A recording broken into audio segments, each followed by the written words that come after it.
صحابه کرام ناس دي د حضور دراتګ نه وړاندې حالات څنګه صحابه خپل منځ کې تذکرې کوي چې ما ایمان څنګه راوړو تا ایمان څنګه راوړو نو سو کوئی ما ته دعوت راکړه سو کوئی ما پسې صحابي راولېږه سو کوئی ما پسې پخپله راغی خو د ایمان د راوړو سبب سو یو صحابي وایي زه په سفر باندې تلم اراده مې وکړله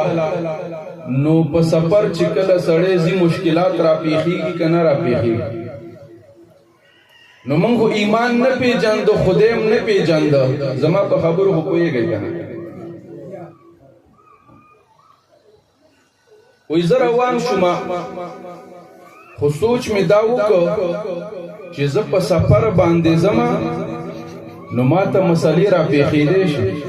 په لار کې څه مشکل راپېښېدی شي نو چې مشکل راپېښ شي نو بیا خو رب نه د مشکل حل غوښتل پکار وي د خپل خدای نه مطالبه وي چې ای زما خدایا زما دا مشکل حل کا نو زمون خدایان خو دغه ګټې وي وی ما ویل چې ځان سره یو خدایم پوګه کول غواړي چې په سفر کې مسله راپېښه شي نو چې بیا خو ته سوال کومه که نه چې مسله خو راله حل کوي نو وی دا سوچ مې وکړو نو یو خدای مې راوچت که پوګه مې کېښودو چې دا به ځان سره یوسمه نو چې ومې کته ډېر درون نو ما ویل چې یاره دا خو زه په سفر ځم نو په سفر کې خو معمولي غوټم سړي دپاره عذاب جوړېږي نو دا خو زه دې دپاره پوګه کومه چې زما مشکلات به حل کوي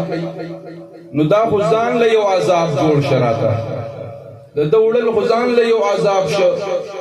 وایي مال چې داسې سپک غونته کې پکار دی نو وایي د وړو نه مې جوړ کړو وړه پېژنئ بس زه داڼه نه پېژنم خو تاسو وړه پېژنئ د وړو نه مې جوړ کړه نو اوس هغه خو پوسي نو چې پوګی کېنیم یو خوا یو خوا لاړه شي او بله بل خوا لاړه شي هغه نه خو بل شی جوړ شي پوزې سره یې لاس ولګي نو هغه بل طرف ته کږه شي نو ما ویل چې دا خو به هم څه وراني جاړ شي نو غوړو ته مې ورویشتو ښه مې نو کلک شه اوس به نه ګډوډ کېږي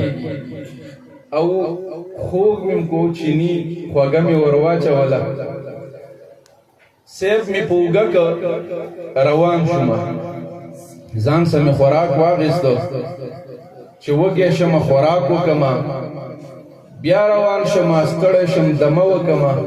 بیا روان شمه آخر سفر نیمې ته لا نه دی رسېدلی چې زما خوراک ختم شو نو بیا چې وږی شومه نو اوس د سیف ضرورت راغی د اوږې نه مې راکوز کو مخې ته مې کېنم چې صیبه مشکل راغلی دی وږی یم او دې دپاره مې ځان سره اخیستی چې زما مشکل به حل کې نو اوس وږی یم او د روټۍ انتظام پکار دی د خوراک انتظام پکار دی نو خېټه خو بیا دا نه غواړي دا نه ګوري چې دا شړه دا دلته څه نه میلاویږي صبر به وکړم دا ځنګل دی دلته څه نشته ګزاره به وکړم اخ وایي اوس ماله پیدا کا نو د سوالونه مینتونه صیب دغه مشکل دی دا حاجت دی دا ضرورت دی خو صیب ځان شپېلی کړی چې ته چاته لګي او چاته نه لګي نو چې کله صبر تمام شو نو هغه خو ښه سور کړی و ښه خوږ نو بس ورپاسېد او دا یو لاس یې ترې وخوړ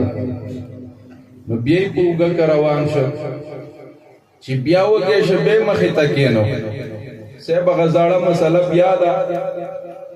بیا وږی یم بیا وایي څه غم غرض یې ونه کړه چې ته چاته لګیایي نو بس مال چې خبره نه منې نو هغه زوړ حال به دي دا بل لاس مې ترې وخوړه خو چې منزل ته رسېدمه نو هغه خپل خدای مې عزم کړی و سوچ مې راغی چې صاحبه دام خدای کی دیشی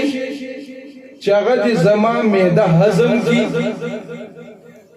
وای د هغه ځای نه را واپس شومه د حضور دربار ته رالم او کلمه مې وویله ایمان مې راوړه دا د حضور د راتګ برکت و چې ما ته دولت د ایمان ملاو شو